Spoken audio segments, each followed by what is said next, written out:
Praise lord, హల్లెలూయా. దేవుడి నామానికే మహిమ, ఘనత, ప్రభావం కలుగును గాక.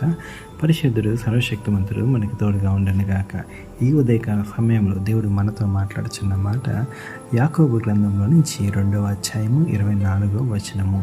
మనుష్యుడు విశ్వాసము మూలమున మాత్రము కాక క్రియల మూలమున నీతిమంతుడని ఎంచబడినని మీరు దీని వలన గ్రహించితిరి.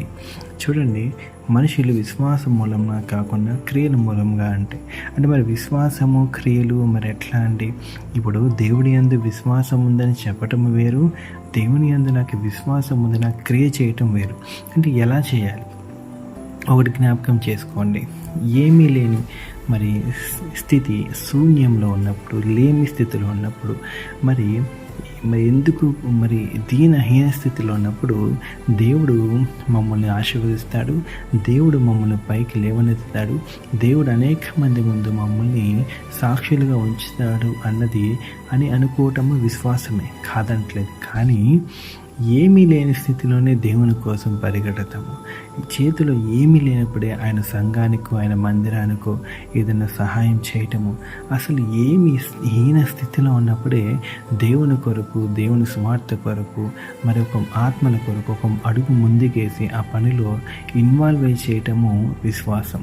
చాలామంది అనుకుంటారు, మన దగ్గర ఏం లేదు కదా, దేవుడికి ఏమిస్తాం, ఆయన సంఘానికి ఏమిస్తాం, ఆయన చర్చికి ఏమిస్తాం, మన దగ్గర ఏమీ లేదు కదా అని చాలామంది అనుకుంటూ ఉంటారు. నిజమే, నీ దగ్గర ఏమీ లేదేమో, ఇప్పుడు నీ దగ్గర ఏమీ లేదేమో, నువ్వు దేవుని సంఘము, దేవుని పనికి అవసరం వచ్చినప్పుడు నువ్వు విత్తనప్పుడు రేపొద్దున ఆశీర్వాదము పొందుకునే టైంలో ఎలా ఇస్తావు?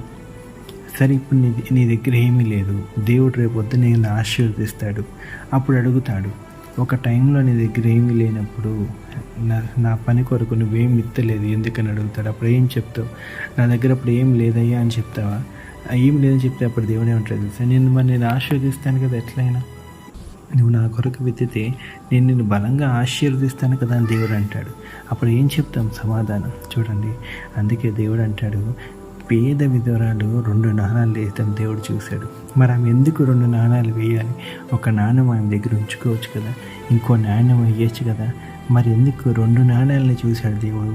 మరి అనేకులు పరిశ్రయలు, సర్దుకాయలు, మరి అనేక మంది వచ్చి, రాజులు వచ్చి బంగారు ఆభరణాలు వేసినవి చూడలేదు. కానీ దేవుడు ఈ పేద విధవరాలు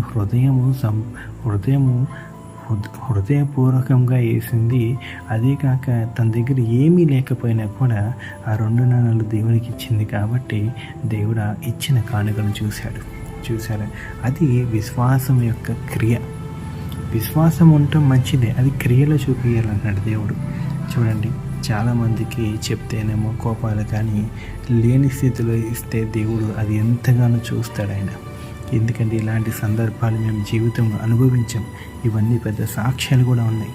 మరి ఈ వాక్యం దేవుడు దీవించి ఆశీర్వదించును గాక. చిన్న ప్రార్థన చేసుకుందాం. పరిశుద్ధుడు, సర్వశక్తిమంతుడు, సర్వాధికారి రాజా, నీకే వందనములు, దేవా నీకే స్తోత్రం చెల్లిస్తున్నామయ్యా. నిన్న నేడు ఏకరీతికున్న తండ్రి, మీకే వందనాలు, మీకే కృతజ్ఞతాస్తులు చెల్లిస్తున్నామయ్యా. అవునయ్యా, విశ్వాసము ఉన్న పరమాత్మ ఉండటము శ్రేష్టమే, మంచిదే. కానీ ఆ విశ్వాసము క్రియల్లో చూపించే కృపను మాకు దయచేయండి. ఆ విశ్వాసం నా పరమ తండ్రి మీ ముందుకు తీసుకొచ్చేటకు కృపని వాక్యం దయచేయండి. విశ్వాసంతో నా పరమ తండ్రి నీ చిత్తమైన పని చేయటకు నా పరమ తండ్రి మాకు జ్ఞానాన్ని, బుద్ధిని దయచేయండి నా పరమ తండ్రి. అయ్యా, వందనములు దేవానికి స్తోత్రములు. ఈ ఉదయకాల సమయంలో ఎంతమంది విశ్వాసంతో నా పరమ తండ్రి ఉన్నారు, ఎంతమంది జీవితాల కార్యాలు జరగాలి నజరేయుడైన యేసుక్రీస్తు నామములో వారి జీవితంలో కార్యములు జరుగుటకు కృపని వాక్యం దయచేయండి. ఈ వాక్యం ఇచ్చిన ప్రతి బిడ్డని దీవించండి, ఆశీర్వదించండి.